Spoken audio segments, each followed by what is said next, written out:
Alrighty, back again. This time I'm working on a 1995 Chevy Blazer with the 4.3 V6 4L60E transmission. The reason we're working on this one, you can see the upper intake or upper plenum is off, is because this vehicle was running very rich. I hooked the scan tool up. I actually had to use my GM, or buddies of mine's GM Tech 2 scanner, because the Autel I have is for OBD2 and newer, 95, 96 and newer. Well, this has the OBD2 port, the 16-pin plug, but it has an OBD1 protocol computer, so that's why it would not work. Yes, I have a Bosch computer I can use, but I needed some enhanced data, so I ended up using the GM Tech 2 scanner. And what it showed me is, the Bosch and the GM Tech 2 scanner, is that the fuel trims were very negative. They were negative 35 to 38 to 40% negative because it was getting way too much fuel.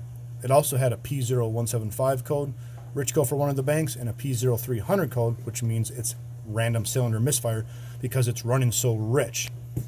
So we then hooked up a fuel pressure gauge to this Schrader valve right here. You can just come in here and see that. Right there, we hooked a fuel pressure gauge up to that.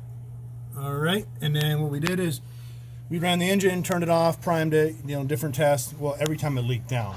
So to eliminate that it was a fuel pump, there's a soft line back there after the hard line. I squeezed it, made sure it wasn't leaking, and it wasn't the fuel pump, and it was up in the injectors. So then we looked into the wiring diagram, which we had some troubles finding a specific wiring diagram for this, but this uses what they call a CPI, central port injection. So here's your injector. You got a positive and negative wire that opens and closes. The computer controls the ground, and there's 12 volts coming in.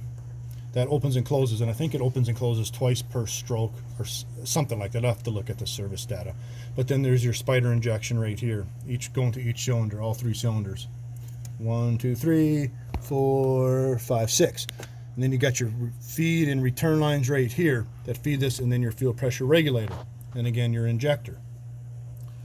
So it was obviously, you can see there's a bunch of fill in there. It was running really rich. So when we have the scan tool picked up or hooked up, we noticed very negative fuel trims.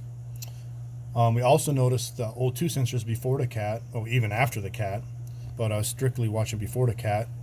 They were supposed to be between 0 and 1 volt, 0 meaning lean, 1 volt meaning rich. It should be a cross count, meaning it goes up and down continuously. Well, this thing was stuck at the high side. It was stuck rich because the O2 sensors is picking up all that extra fuel because something's leaking in here. Well, we basically eliminated that the O2 sensor was not stuck rich because we did a wide open throttle check. We revved it up and down, and the O2 sensors responded accordingly. Obviously, they're still running rich. So then what we did is we took the upper intake plenum off, or the upper manifold. And what I'm going to do now, I have a jumper lead connected to my battery positive, and I have another lead, one sec, in my hand right here.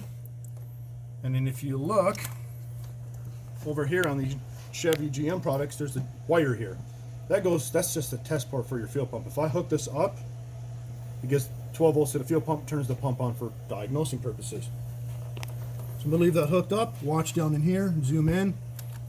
You can see it. Oh, there we go. I don't know if you can see that there, but it's leaking on that line. There we are. It looks like that big line is cracked. So obviously that should not leak, and that's why we were losing fuel pressure. It never held pressure because that line is leaking right there on that big one. So we ordered a new gasket. Obviously we're going to clean this up. We ordered the new spider harness, and it comes with the regulator sensor in here, but now we got to source one of these supply lines or return lines, whatever that one's leaking, to fix that. That is why this thing is running so rich, because all that fuel is going down in there through the vapors in here. And who knows, some of these poppets could be leaking too under here. That's why we want to replace that as well. But now we basically got to source this part, put it all back together, clear the codes, run again, and then I can make a second video showing the fuel trim should be, 0% ideally is perfect. Plus minus 5 to 7% would be ideal. But that is the issue with this CPI system, central port injection, and I believe they only used it for like 2 or 3 years 92 to 94, part of 95 obviously on this one here.